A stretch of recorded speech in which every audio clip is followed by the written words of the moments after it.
78, Marion. In the evening, Ellen retired early to her apartment, for she felt very unwell, and certain sensations which she had experienced during the day had alarmed her. After a short time, she had withdrawn to the security of her own chamber, and the faithful and kind-hearted Marion made her appearance. "This is very good of you, Marion," said Ellen. "I never felt the want of someone to talk to and console so much as I do tonight." "You look very pale and ill, miss," observed the servant. "Had you not better retire to rest?" "Yes," said Ellen. "I wish to struggle against a sense of weariness and oppression which comes over me, and I cannot." "Heavens, miss, if anything was to happen to you tonight." "It cannot be that, Marion. I feel very, very ill." Marion aided Miss Monroe to divest herself of her garments, and the young lady retired to her couch. "How do you feel now, miss?" "Alas, I am not better, good Marion. I feel... "Why, miss, you are about to become a mother this very night. Oh, what is to be done? What is to be done?" "Oh, no, babies at 7 months didn't live at this time." "Oh, no." "Save me, Marion. Do not suffer me to be exposed," cried Ellen wildly. "Why did I not speak to you before last night? We might have made some arrangement, invented some plan. But now it is impossible." "Do not say it impossible, Marion. Do not take away every remaining hope, for I am wretched, very wretched." "Poor young lady," said Marion, advancing towards the bed and taking Ellen's hand. "It is not for myself that I care so much," continued the unhappy girl. "It is for my poor father. It would break his heart. Oh, it would break his heart." "And he is a good, kind old gentleman," observed Marion. "And he has tasted already so deeply of the bitter cup of adversity," said Ellen, "that a blow like this would send him to his grave. I know him so well. He would never survive my dishonor. He has loved me so tenderly. He has taken such pride in me. It would kill him. Do you hear me, Marion? It would kill him. Ah, you weep for me, kind Marion." "Yes, miss, I would do anything I could to serve you, but now it is too late." "Say not that it is too late," said Ellen distractedly. "Say not that all chance of avoiding exposure has fled. Take compassion on me, Marion. Take compassion on my poor old father. Oh, these pains. Tell me how I can serve you, miss." "Alas, I cannot concentrate my ideas, Marion. I am bewildered. I am reduced to despair. Oh, if men only knew what bitter, bitter anguish they entail upon poor women when they sacrifice her to their desires." "Do not make yourself miserable, dear young lady," interrupted Marion, whose eyes were dimmed with tears. "Something must be done. How do you feel now?" "I cannot explain my sensations. My mental pangs are so great that they almost absorb my bodily sufferings, and yet it seems as if the latter were increasing every moment." "There can be no doubt of it, miss," said Marion. "Do you know that when I heard this morning of Mr. Markham's intended departure for France, it struck me at the moment that Providence interfered in your behalf. I do not know why such an idea should have come across me, for I could not foresee that you would be so overtaken with... I feel that I am getting worse, Marion. Can nothing be done? Must my poor father know all? Oh, think of his gray hairs, his wrinkles. Think how he loves me, his only child. Alas, can nothing be done to save me from disgrace? How shall I ever be able to meet Mr. Markham again? Ah, Marion, you would not desert me in such a moment as this." "No, dear young lady, not for worlds." "Thank you, Marion, and yet forgive me if I say again, do not desert me, do not expose me. Oh, let me die rather than have my shame made known. Think, Marion, do you not know of any means of screening me?" "I am bewildered," exclaimed the poor woman. "How do you feel now?" "My fears augment that... Ah, it is premature, you see, miss. What is to be done? What shall we do?" "Marion, I beseech you, I implore you not to expose me," said Ellen in a tone of intense agony that the good-hearted woman was touched to the very soul. A sudden idea seemed to strike her. "I know a young surgeon in the village who is just married and has only set up in business a few weeks. He is very poor, and he does not know where I am now in service. Do anything you choose, Marion. Follow the dictates of your mind, but do not expose me. Oh, what misery is this!" "Yes," continued Marion, musing, "there is no other resource, but miss," she added, turning toward the suffering girl, "if I can save you from exposure, you must part with your child should it be born alive. I am in your hands. Save me from exposure for my poor old father's sake. This is all I ask." "This, then, is the only alternative. There is nothing to be done, and perhaps even he will not consent." "To whom do you allude?" demanded Ellen impatiently. "To the young surgeon of whom I spoke. But I must try, at all events. His assistance must be had, miss. My plan is too long to tell you now. Do you think it safe to leave you alone for 3/4 of an hour?" "Oh, yes, if it be for my benefit, kind, good Marion," said Ellen, "but I must not be exposed even to the surgeon." The room must then be quite dark, observed Madame. Do you mind that? Ellen shook her head. Then take courage, miss, and I think I can promise, but we shall see.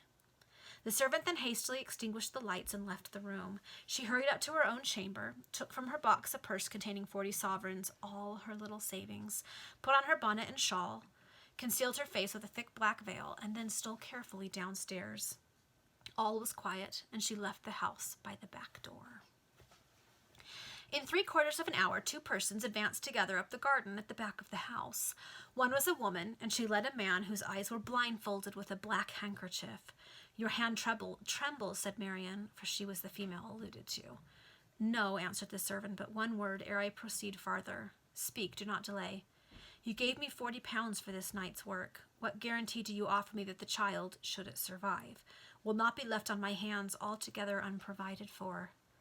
Trust to paternal affection, sir, answered Marian. I can promise you that the child will not even remain long with you.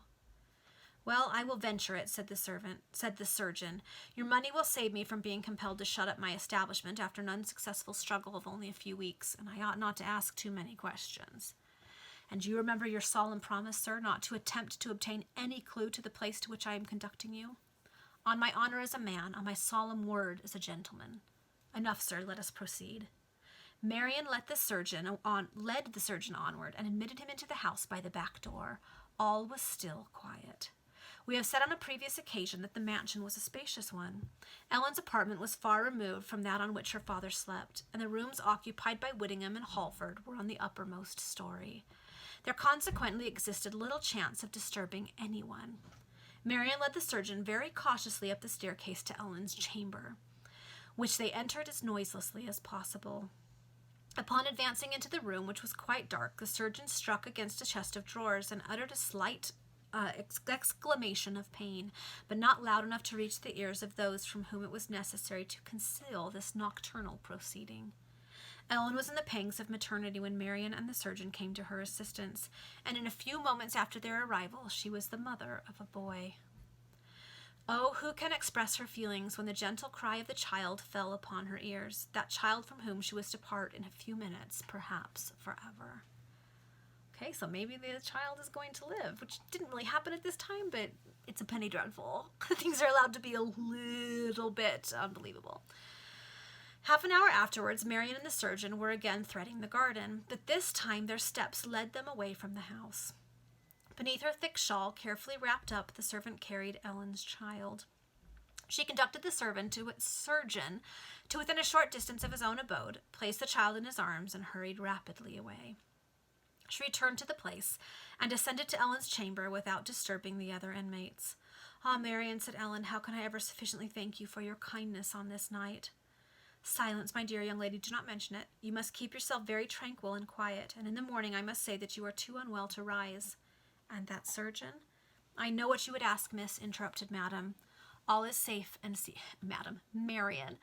All is safe and secret. The bandage was never raised from the surgeon's eyes from the moment he left his own house until he was far away from here again, nor did he once catch a glimpse of my face, for when I first went to explain the business to him and engage his assistance, he came down from his bedchamber and spoke to me in the passage where it was quite dark. Moreover, I had taken my thick black veil with me by way of precaution. Therefore, he can never know me again. But the means of securing his assistance, how did you contrive that, Marian? Well, miss, if you must know, said the servant after some hesitation, I had saved up 40 pounds. And you gave him all? Exclaimed Ellen. Oh, this was truly noble. However, I shall know how to repay you fourfold. We will speak of that another time, miss, answered Marian. You must now endeavor to obtain some sleep, and I shall sit with you all night.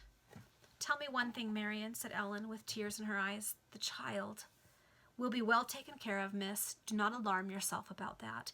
And now you must try and obtain some repose.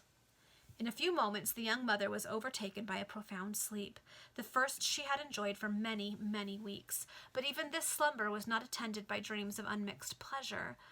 The thoughts of her newborn child, entrusted to the care of strangers and severed from the maternal bosom, followed her in her visions. She awoke, considerably refreshed, at about 7 o'clock in the morning. The faithful Marian was still watching by her side, and had prepared her some refreshment, of which Ellen partook. The young mother then asked for writing materials, and, in spite of the remonstrances of Marian, sat up in her bed and wrote a letter. When she had sealed and addressed it, she spoke in the following manner.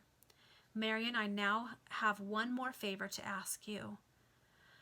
You have already given me such proofs of friendship and fidelity that I need not implore you to observe the strictest secrecy with respect to the request that I am about to make.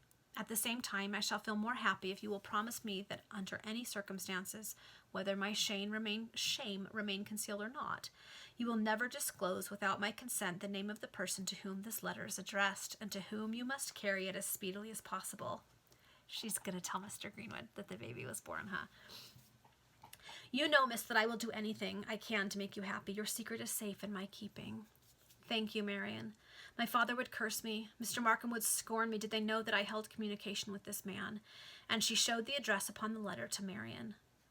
Mr. Greenwood, exclaimed the servant. Ah, now I recollect. Whittingham has told me that he is the person who ruined your poor father and robbed Mr. Markham of nearly all his property.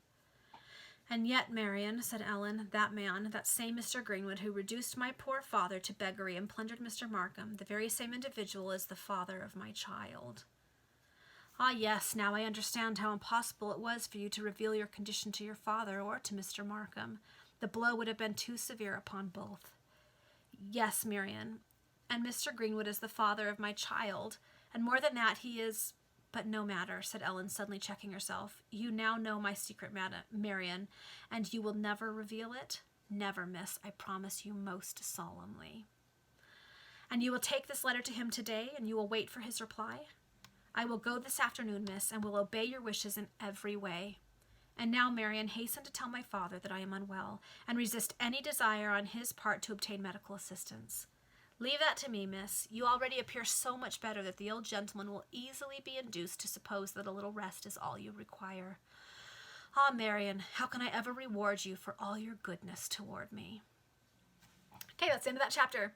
So she's had her baby. The baby survived and is in the care of a doctor. We don't know the doctor's identity. We don't know exactly where he lives, but that's where he is. And Ellen is sending word to Mr. Greenwood that the baby has been born, but we don't know what Mr. Greenwood's reaction is going to be. Okay, see you for the next chapter.